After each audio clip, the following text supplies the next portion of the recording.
आज का ये एपिसोड शुरू करने से पहले एक छोटी सी बात। क्या आप भी अपना पॉडकास्ट बनाने की सोच रहे हैं? तो एंकर ट्राई कीजिए। ये पॉडकास्ट बनाने का सबसे आसान तरीका है।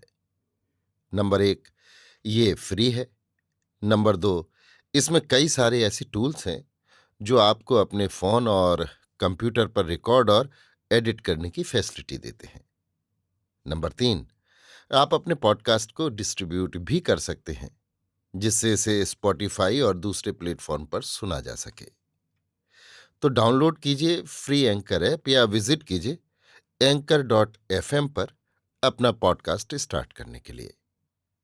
ये तो थी एक छोटी सी जानकारी, और अब शुरू करते हैं एपिसोड का सिलसिला। तो आज के एपिसोड में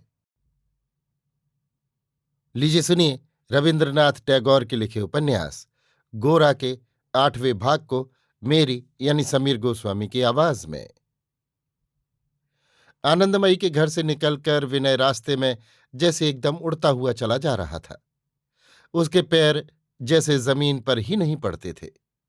उसका जी चाहने लगा कि मन की जिस बात को लेकर वो इन कई दिनों तक संकोच से पीड़ित हुआ है, उसको आज सिर ऊंचा करके सबके आगे कह दे।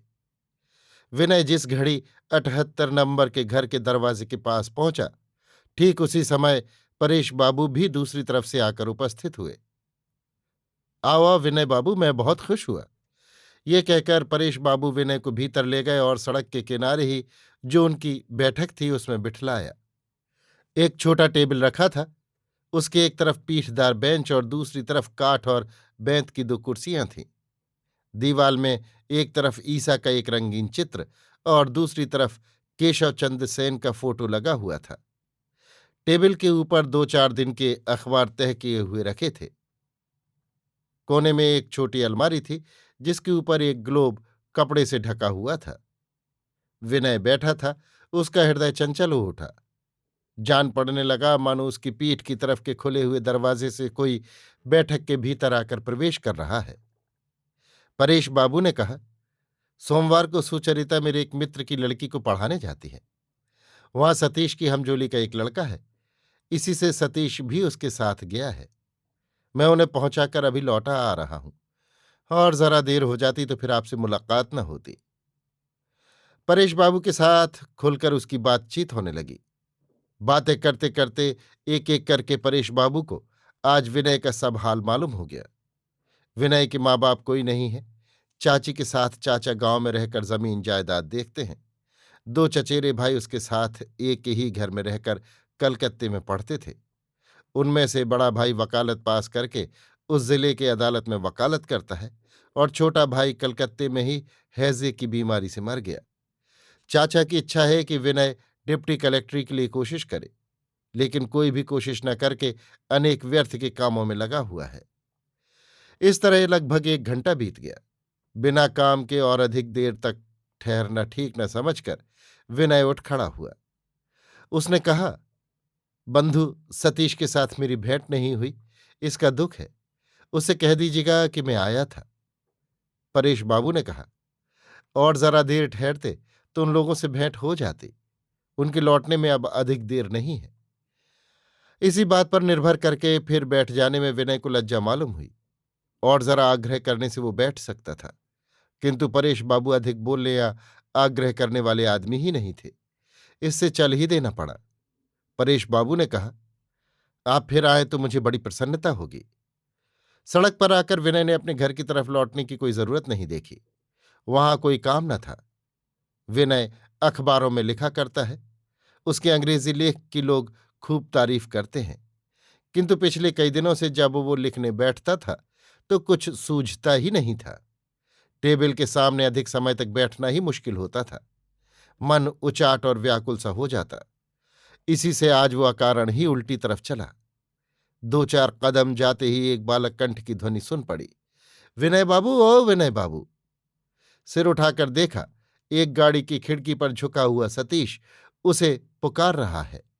गाड़ी के भीतर गद्दी पर थोड़ी सी साड़ी और थोड़ी सी सफेद कुर्ते की आस्तीन को देखकर उसे ये समझने में कुछ भी संदेह नहीं रहा कि उसमें कौन बैठा है। बंगाली भद्रता के अनुसार गाड़ी की तरफ देखना विनय के लिए कठिन हो उठा। इसी बीच में वहीं गाड़ी से उतरकर सतीश ने उसका हाथ पकड़ लिया और कहा, चलिए हमारे घर। विनय ने कहा, मैं तो तुम्हारे ही घर से अभी आ रहा हूं। सतीश ने कहा, वाह वाह, हम लोग तो थे ही नहीं, फिर चलिए। सतीश की जिद को विनय टाल नहीं सका। विनय को लेकर घर में प्रवेश करते ही सतीश ने उच्च स्वर से कहा, बाबा, विनय बाबू को लाया हूं। वृद्ध ने घर से निकलकर जरा हंसकर कहा, बड़े कड़े हाथ आप पड़ गए हैं, आप जल्दी छुटकारा न पाइएगा। सतीश अपनी दीदी को बुला दे। विनय घर में आकर बैठ गया। उसका हृदय वेग से धड़कने लगा। परेश बाबू ने कहा, जान पड़ता है आप थक गए। सतीश बड़ा ऊधमी लड़का है। घर में सतीश ने जब अपनी दीदी को लेकर प्रवेश किया तब विनय ने पहले एक हल्की सुगंध का अनुभव किया। उसके बाद सुना, परेश बाबू कहते हैं, राधे, विनय बाबू आए हैं, इनको तो तुम जानती ही हो। विनय ने चकित हो सिर उठाकर देखा। सुचरिता उसे नमस्कार करके सामने की कुर्सी पर बैठ गई। अब कि विनय उसके प्रति नमस्कार करना नहीं भूला। सुचरिता ने वृद्ध से कहा, वो रास्ते में जा रहे थे। सतीश उन्हें देखते ही फिर रोके नहीं रुका। वो गाड़ी से उतरकर उन्हें पकड़कर खींच लाया। फिर विनय की ओर देखकर कहा, आप शायद किसी काम से जा रहे थे विनय बाबू, आपको कोई असुविधा तो नहीं हुई। सुचरिता विनय को संबोधन करके कोई बात कहेगी, विनय ने इसकी प्रत्याशा ही नहीं की थी। वो कुंठित और व्यस्त हो उठा। कहने लगा, ना, मुझे कुछ भी असुविधा नहीं हुई। सतीश ने सुचरिता का कपड़ा खींचकर कहा, दीदी चाबी लाओ ना, अपना वो ऑर्गन लाकर विनय बाबू को दिखाऊं। सुचरिता ने हंसकर कहा, ये लो शुरू हो गया। जिसके साथ बख्तियार की दोस्ती होगी उसकी फिर जान नहीं बच सकती। ऑर्गन तो सुनना ही पड़ेगा, और भी अनेक तरह से आपको तंग करेगा। विनय बाबू, आपका ये मित्र छोटा है, किंतु इसकी मित्रता का उत्पाद बहुत बड़ा है। मालूम नहीं उसे आप सह सकेंगे या नहीं।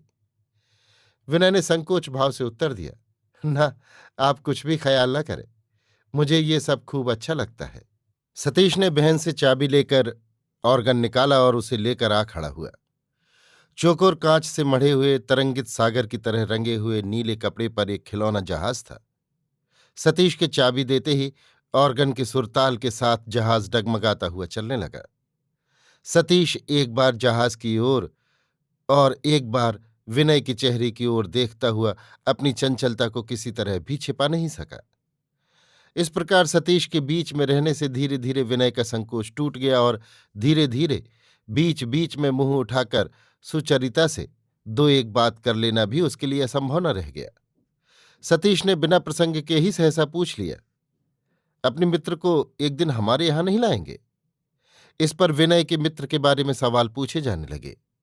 परेश बाबू हाल ही में कलकत्ता आए हैं, इसलिए वे लोग गोरा के संबंध में कुछ नहीं जानते।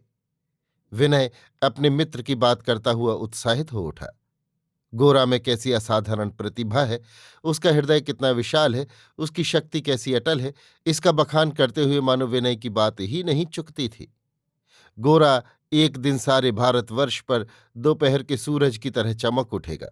विनय को इसमें जरा भी संदेह नहीं था। बात कहते कहते विनय का चेहरा मानो चमक उठा और उसका सारा संकोच एकाएक दूर हो गया। बल्कि गोरा के सिद्धांतों के विषय में परेश बाबू के साथ थोड़ा वाद प्रतिवाद भी हुआ।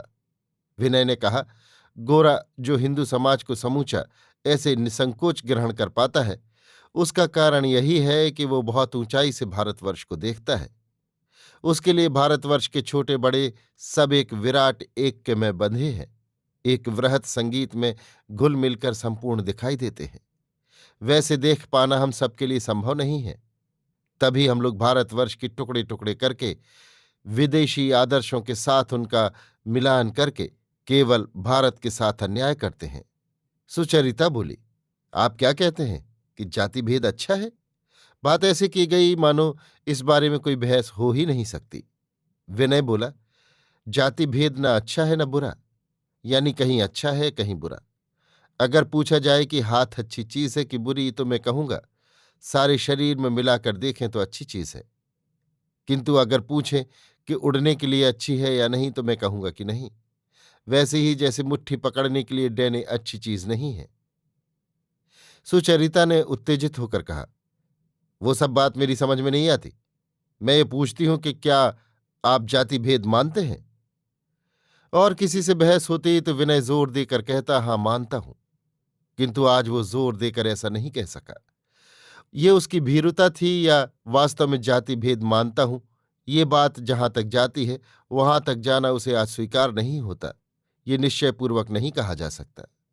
बहस अधिक न बढ़े, इस आशय से परेश बाबू ने बात बदलते हुए कहा, राधे, माँ और सब लोगों को बुला लाओ तो इनसे परिचय करा दूं। सुचरिता के उठकर बाहर जाते समय सतीश भी बात करते करते उछलता हुआ उसके साथ चला गया। कुछ देर बाद ही सुचरिता ने लौटकर कहा, बाबा, मां आप सबको ऊपर बरामदे में बुला रही हैं। अभी आप सुन रहे थे रविन्द्रनाथ टैगोर के लिखे उपन्यास गोरा के 8वें भाग को मेरी यानी समीर गोस्वामी की आवाज में।